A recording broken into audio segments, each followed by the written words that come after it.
So there are various stages in the process of putting seeds in the coriander plant, and usually when the plant wants to start putting seeds, it will first of all develop a long mid stem like that. It will develop first of all a long mid stem like that. After making such a mid stem, then it's going to gradually start forming flowers, and then the flowers will take some time before they become pollinated, after which they then start forming round spherical seeds. So the first thing to identify that your plant is going to start putting the seeds is to observe the development of that mid stem there. And then another feature is to see that you're supposed to see is the thinning of the leaves, in the sense the leaves start becoming very thin and needle-like.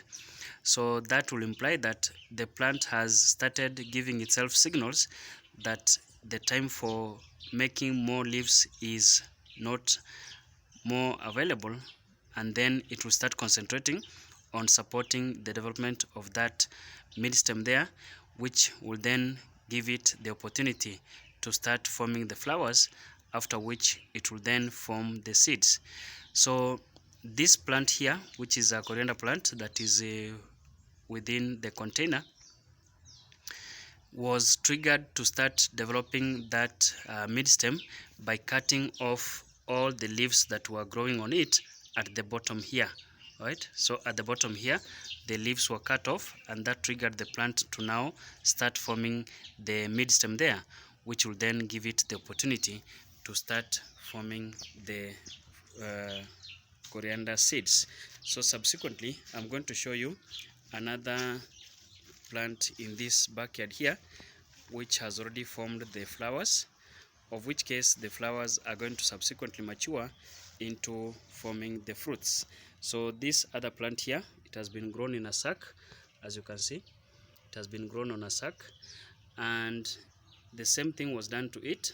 After harvesting it for quite some time, the leaves were fully removed from it, and then that triggered it to form the mid stem, which has subsequently formed these nice white flowers, as you can see, that are appearing here. So as you can see, the color of the flowers, it's a pure white. So those are the flowers which are then subsequently going to form the seeds for this coriander plant. And the time from forming of the flowers to seed development is quite a long period of time. But if you're patient enough, you can give the plant some time to develop the seeds, which you can then harvest and keep or store, and then subsequently you use them in the subsequent planting cycle. So these flowers, as you can see from their color, they are able to attract the insects, which will come there and pollinate the flowers, which will then subsequently be able to form the seeds from this plant. And in case your plant grows very tall by the time the seeds form, then ensure that you provide some support, maybe using a small wire or even some small sticks, which you shall then fasten the plant onto, so that the plant is not bent so much by the wind. So as you can see in this plant, it is not growing very straight up like this, but instead it has been bent a little bit like this by the strong wind which sometimes blows around this area. So from my own experience, or from my own observation, that wind usually does not easily break the plant when it's growing in this area where I put it. But in case you have planted your coriander in an area which is experiencing so much of wind, then it will need that when the when the plant starts forming very tall flowers or very tall plants, then you may need to actually support it with a stick, so that you fasten the plant onto a stick to prevent it from being broken by the strong winds. So these other corianders which are growing beside this other plant, they are also growing in a sack. So I'm not going to do a similar thing for them to trigger them to form the mid stem for seed development, but instead when I'm going to use them, I'm going to just uproot the whole plant and then use them in my vegetable. So you can see the coriander is growing nicely here in the sacks, and this is just in a small space just behind my house, which is a space I've utilized as a small area for a backyard garden. So more corianders are on this side. Apart from those onions which you are seeing there are more corianders here and some onions here, of course, growing in an old basin which I then pricked some holes to facilitate drainage. So I'm going to show you how the coriander seeds actually look like when they have already formed from that plant. So these seeds are the coriander seeds which I harvested from a previous plant which was growing in that same area, which is in the backyard of my house. So to be successful with your seeds, ensure you allow them to dry on the plant before you actually harvest them, because of the fact that if you harvest them when they are not yet very dry, then the chances of them being infested by fungi and other microorganisms which like wet or damp areas is high, and therefore that will potentially destroy your seeds. So just ensure that you allow the seeds to first of all dry completely from the plant before you can then subsequently harvest them and store them in a suitable container. And these stored seeds, you have two options with them.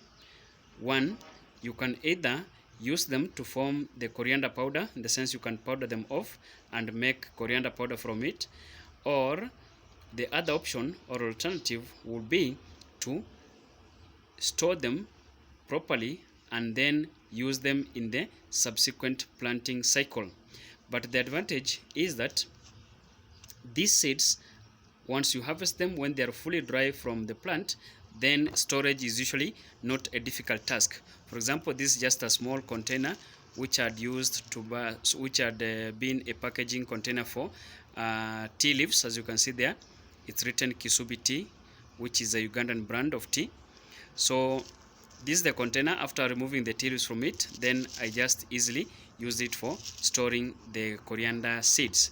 Now these ones, I'm not going to use them for making coriander powder, but instead I'm just going to store them for some time and then subsequently use them for another cycle of planting in my backyard garden when I finish the coriander, which is already available in the sacks and the container which I've shown you a few minutes ago. So why did I decide not to use these particular seeds for making coriander powder for my meals? It's because of the fact that the plant which I harvested them from had been slightly affected by some insects which were leaving some powderish substance on the seeds, and therefore I decided that that may not be nutritionally good to be used for coriander powder to be utilized in making of meals.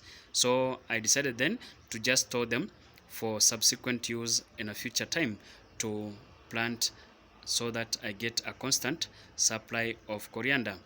Now remember, with coriander, when you plant so many of them at the same time, then you'll just have them in excess. And if you don't need all those, then you may want to distribute maybe to your friends or neighbors, or you can even distribute some of them to the local grocery shop where other people can easily purchase them from. So in my own method of planting the coriander, I usually plant them in successive manners, in the sense once a batch of coriander is ready for harvesting, I time it in such a way that around 4 weeks before harvesting, I start putting new seeds in the soil to facilitate my constant supply of coriander, so that I don't miss coriander, which I really like in my meals.